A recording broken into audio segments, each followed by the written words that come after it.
Hello, good morning students. I hope you are fit and fine at your home. Today in this section we are going to discuss about the absorption spectrum. Previous section में हमने बात की थी emission spectrum के बारे में और उसके दो types हमने देखे थे, line spectrum और continuous spectrum. इस section में हम लोग बात करेंगे absorption spectrum के बारे में. देखिए absorption spectrum क्या है, मैं साधारण भाषा में अब सिंपली आपको ऐसे बताऊं तो एब्जॉर्प्शन स्पेक्ट्रम का मतलब है कि जो रेडिएशंस, जो फ्रीक्वेंसीज कोई बॉडी एब्जॉर्ब करती है, अवशेषित करती है, उस पैटर्न को हम, उन कलेक्शन ऑफ फ्रीक्वेंसीज को हम या वेवलेंथ्स को हम क्या बोलते हैं, we call them as absorption spectrum. Simple definition देखिए कैसे होता है ये. जैसे यहाँ पे मैंने लिखा है ना, white light from a source, किसी भी सोर्स से व्हाइट लाइट आ रही है, first pass through the solution of a chemical substance, किसी केमिकल सब्सटेंस के सॉल्यूशन से उसको पास कर दिया, and then analysed in the spectroscope, फिर उसको स्पेक्ट्रोस्कोप में हम एनालाइज करते हैं. It is observe that some dark lines are obtained in otherwise continuous spectrum. कुछ इसमें बीच में क्या आती है, डार्क लाइंस मिलेंगी आपको. बाकी कंटिन्यूअस स्पेक्ट्रम है लेकिन बीच बीच में कुछ डार्क लाइंस मिलती हैं.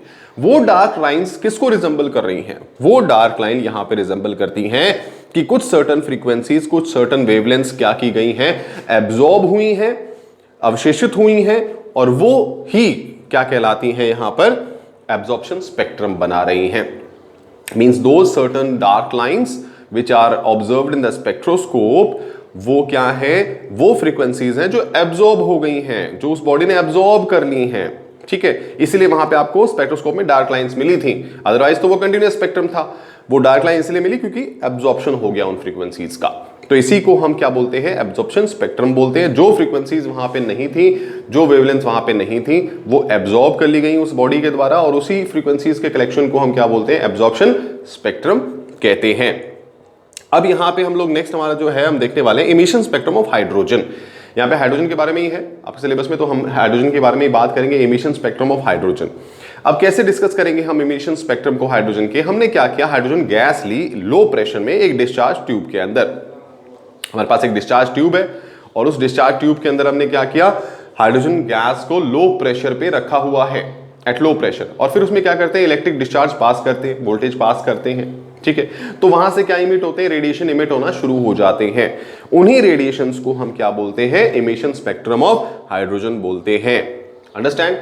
क्या किया हमने, हमारे पास एक डिस्चार्ज ट्यूब है, उसके अंदर हाइड्रोजन गैस को भरा हुआ है लो प्रेशर पे, और फिर हम उसमें क्या पास कर रहे हैं, इलेक्ट्रिक डिस्चार्ज पास कर रहे हैं, हाई वोल्टेज पास कर रहे हैं. तो वहां से क्या इमिट होना शुरू हो जाएंगे, रेडिएशन इमिट होना शुरू हो जाएंगे. जो रेडिएशन इमिट हो रहे हैं, दो radiations are termed as emission spectrum for hydrogen.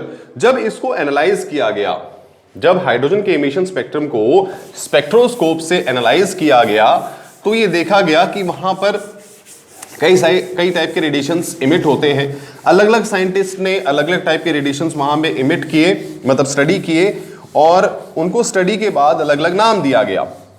इस हिसाब से टोटल जो है यहां पे 5 टाइप के रेडिएशंस जो थे वो देखने को मिले.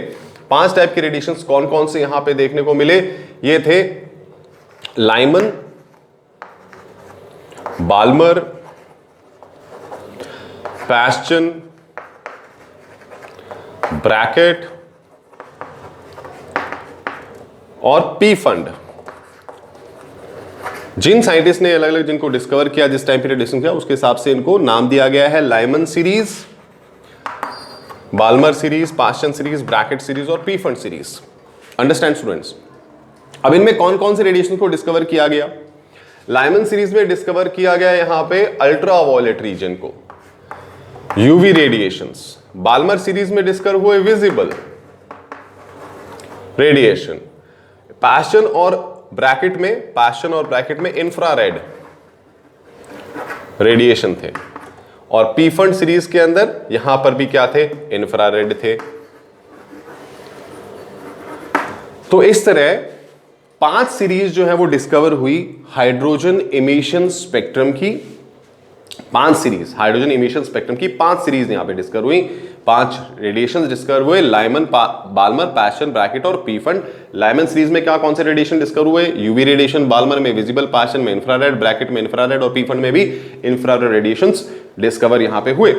अब यहां पे क्या था, अब इन रेडिएशंस को क्लैरिफिकेशन देने के लिए एक मैथमेटिकल फॉर्मूला डिराइव किया गया, there was a mathematical formula to distinguish, इसको बताने के लिए। वो किसने डिराइव किया? There is a scientist name Rydberg.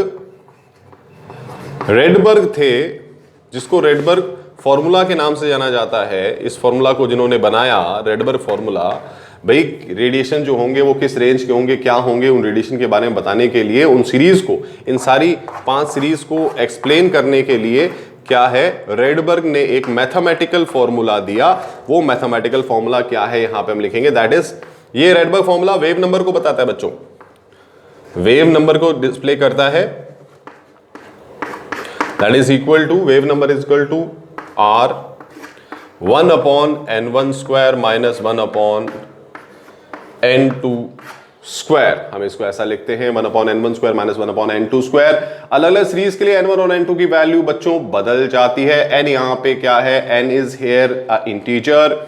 r Rydberg constant है बच्चों, रेडबर्ग कांस्टेंट की जो r की वैल्यू है दैट इज इक्वल टू 109677।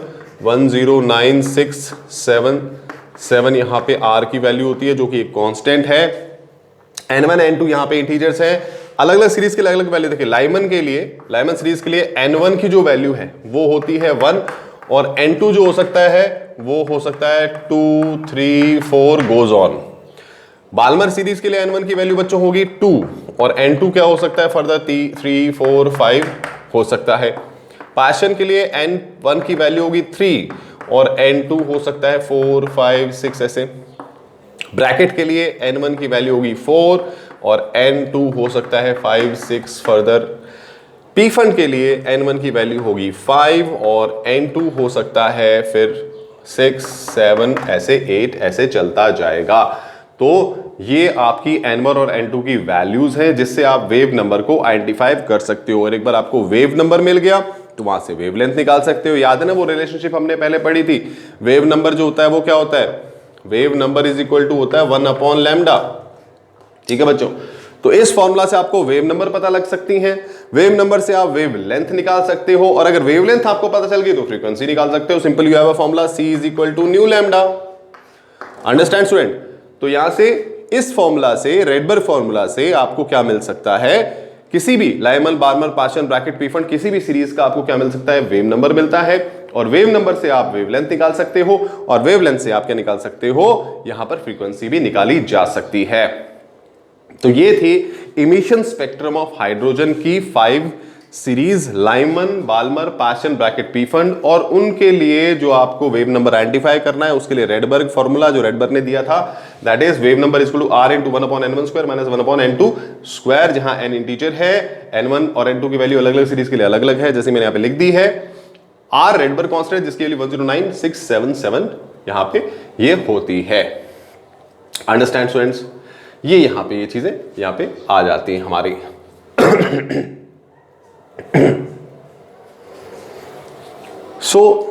ये था हमारा यहां पर हम कह सकते हैं इमिशन स्पेक्ट्रम हाइड्रोजन के लिए।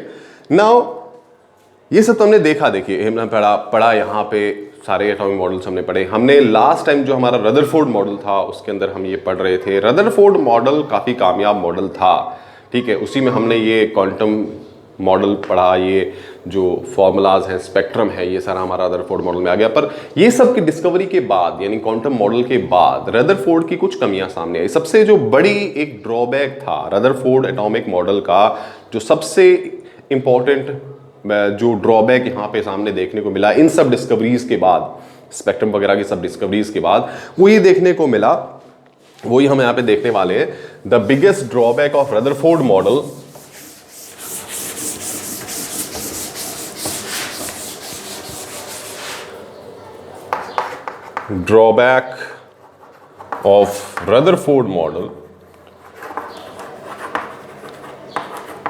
एटॉमिक मॉडल वो ये था कि रदरफोर्ड मॉडल ये कहता है कि जो न्यूक्लियस है, ठीक है, न्यूक्लियस के चारों तरफ जो इलेक्ट्रॉन है वो इलेप्टिकल ऑर्बिट्स में ऐसे घूमते हैं। अंडरस्टैंड?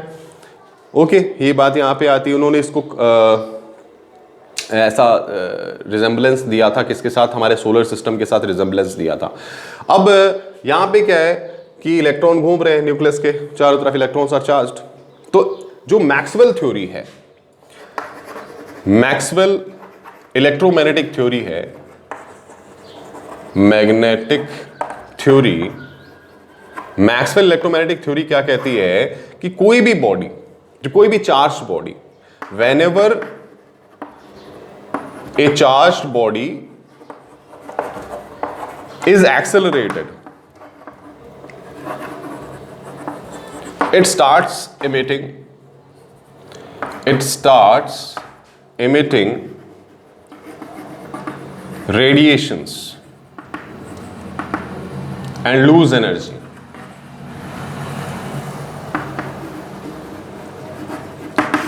यानी मैक्सवेल थ्योरी ये कहती है, इलेक्ट्रोमैग्नेटिक थ्योरी, कि कोई भी अगर चार्ज बॉडी है और वो क्या है, मूव कर रही है, एक्सेलरेट हो रही है, स्पीड अप हो रही है, तो वो क्या करेगी, रेडिएशन छोड़ना शुरू कर देगी, और जो रेडिएशन वो छोड़ेगी उन्हीं के माध्यम से उनकी एनर्जी भी निकलना शुरू हो जाएगी।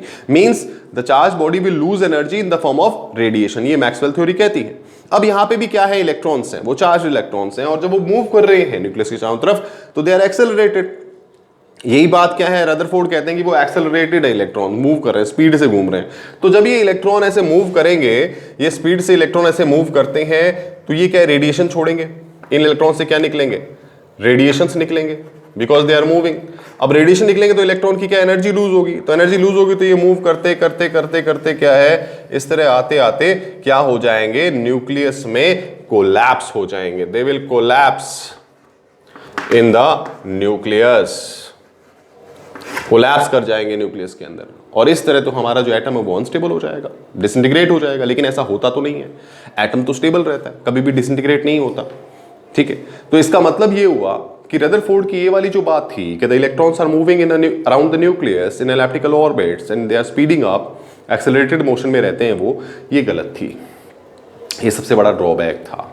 इसको गलत साबित किया मैक्सवेल की इलेक्ट्रोमैग्नेटिक थ्योरी ने, कि भी कोई भी चार्ज बॉडी अगर इस तरह मूव करेगी किसी भी बॉडी के अराउंड, तो वहां पे क्या होगा, वो चार्ज बॉडी रेडिएशंस इमिट करेगी, और रेडिएशन इमिट करने के दौरान वो एनर्जी लूज करेगी।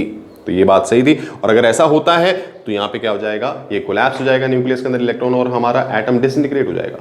पर ऐसा होता नहीं है, इसका मतलब electrons are not speeding up inside the atom, वो इलेक्ट्रिकल ऑर्बिट्स में नहीं है, वो उस तरह घूम नहीं रहे हैं। ये क्लैरिफिकेशन यहाँ से हमें इस मैक्सवेल इलेक्ट्रोमैग्नेटिक थ्योरी से मिलती है, और ये सबसे बड़ा ड्रॉबैक है किसका, रदरफोर्ड एटॉमिक मॉडल का ड्रॉबैक था।